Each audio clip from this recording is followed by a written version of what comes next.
Hello दोस्तों, मैं हूं अमित खन्ना एडवोकेट और मेरे चैनल द लॉ पॉइंट में आपका स्वागत है। दोस्तों, जिन्होंने अभी तक मेरा चैनल सब्सक्राइब नहीं किया है उनसे मैं रिक्वेस्ट करता हूं मेरे चैनल को सब्सक्राइब कर लें और बेल आइकन ज़रूर दबाएं ताकि मेरे आने वाले वीडियोस की नोटिफिकेशन आपको आ सके।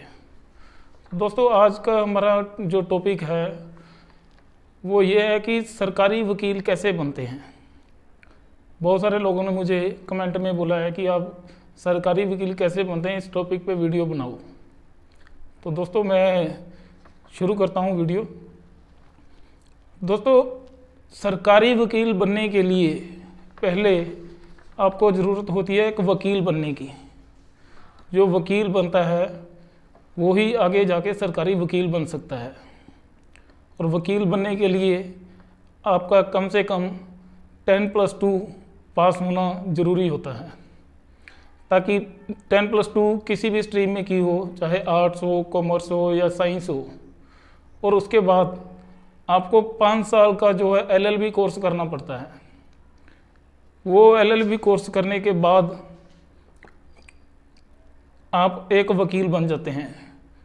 अगर आप ग्रेजुएट हो तो आपको यही कोर्स जो है 3 साल में कंप्लीट करना पड़ता है। और ये LLB का जो एग्ज़ाम होता है इसमें एग्रीगेट मार्क्स होते हैं 48%, कि जितने टोटल मार्क्स हैं उसमें से 48% जो होते हैं वो एग्रीगेट मार्क्स होते हैं आपका जो एज एन एडवोकेट एनरोलमेंट करवाने के लिए। तो दोस्तों, जब आप LLB क्लियर कर लेते हो किसी भी रिकॉग्नाइज्ड यूनिवर्सिटी से, तो आप स्टेट बार काउंसिल में अपना जो है रजिस्ट्रेशन करवा सकते हो, एनरोलमेंट करवा सकते हो, जहाँ से आपको प्रैक्टिस का सर्टिफिकेट मिलता है और आपको जो लाइसेंस मिल जाता है कि आप एज एन एडवोकेट एनरोल हो चुके हो। तो दोस्तों, उसके बाद बारी आती है सरकारी वकील कैसे बने। सरकारी वकील बनने के लिए पहली जो ऑप्शन है वो है APO exam. APO mean assistant prosecution officer. APO का एग्ज़ाम होता है जो कि आप LLB कंप्लीट करने के बाद दे सकते हो।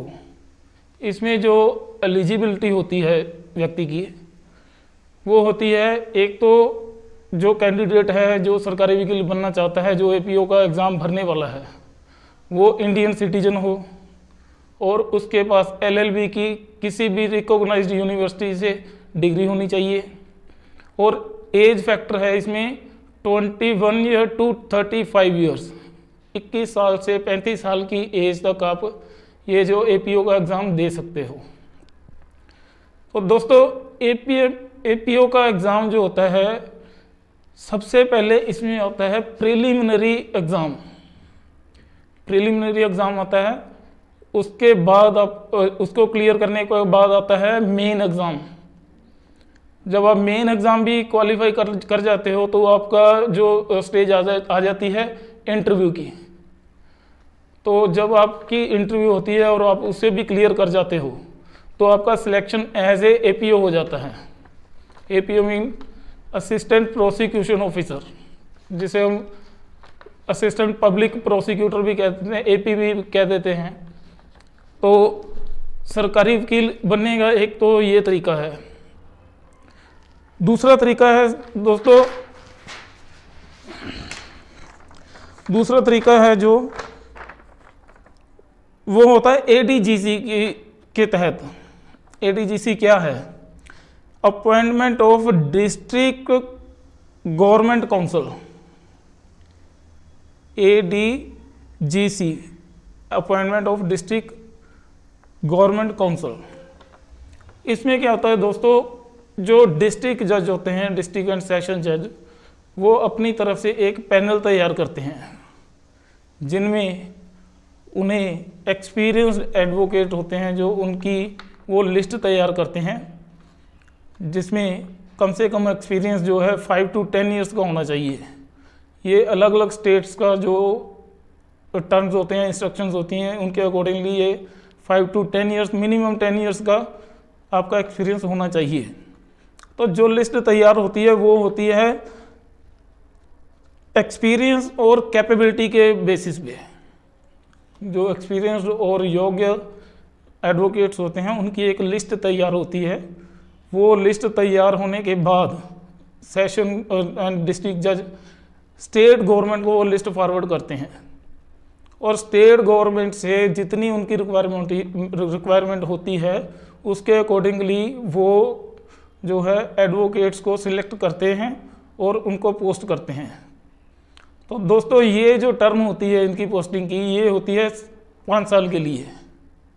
और 5 साल में अगर कहीं स्टेट को ऐसा लगता है कि ये जो एडवोकेट हैं सही काम नहीं कर रहे या कुछ भी उन्हें ऐसा लगता है तो वो उनकी पोस्ट को ख़त्म भी कर सकते हैं उस एडवोकेट की।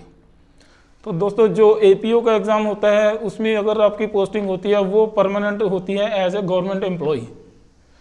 और इसमें APO का एग्ज़ाम देने के बाद अगर आप एडवोकेट बनते हो तो आप एक सरकारी वकील कहलाते हो और आपकी ड्यूटी जो होती है वो स्टेट की तरफ से केस लड़ने की होती है। स्टेट की तरफ से मीनटू से राज्य की तरफ से आप सरकार की तरफ से ये केस लड़ते हैं। और दोस्तों इसमें जो सैलरी पैकेज होता है वो होता है 40,000 to 50,000 पर मंथ। बाकी जो अलग अलग राज्य हैं, अलग अलग स्टेट्स हैं, उनके अकॉर्डिंगली चेंज भी हो जाता है। बाकी जो अलाउंसेस वगैरह डाल के near about 50,000 salary per month होती है। तो दोस्तों इसमें अगर आप इसमें जो APO के एग्ज़ाम में है मिनिमम एज जो है 21 ईयर्स है और मैक्सिमम 35 ईयर हैं। और जो SC BC हैं उन्हें एज में कुछ रिलैक्सेशन वगैरह अकॉर्डिंग टू देयर टर्म्स दिया जाता है। दोस्तों ये तो था हमारा सारा प्रोसीजर कि हम सरकारी वकील कैसे बने। तो दोस्तों आगे भी मैं ऐसे वीडियो बनाता रहता हूँ और अगर आपकी कोई डिमांड है कि किसी टॉपिक पे आप वीडियो चाहते हो तो आप मेरे को कमेंट में बता सकते हो, मैं उसी टॉपिक पे वीडियो बना के अपलोड कर दूंगा। और जिन्होंने अभी तक मेरे चैनल को सब्सक्राइब नहीं किया है मैं उनसे रिक्वेस्ट करता हूं कि मेरे चैनल को सब्सक्राइब करें, लाइक करें, शेयर करें और बेल आइकन दबाना ना भूलें ताकि मेरी आने वाली वीडियोस की नोटिफिकेशन आपको आ सके। धन्यवाद।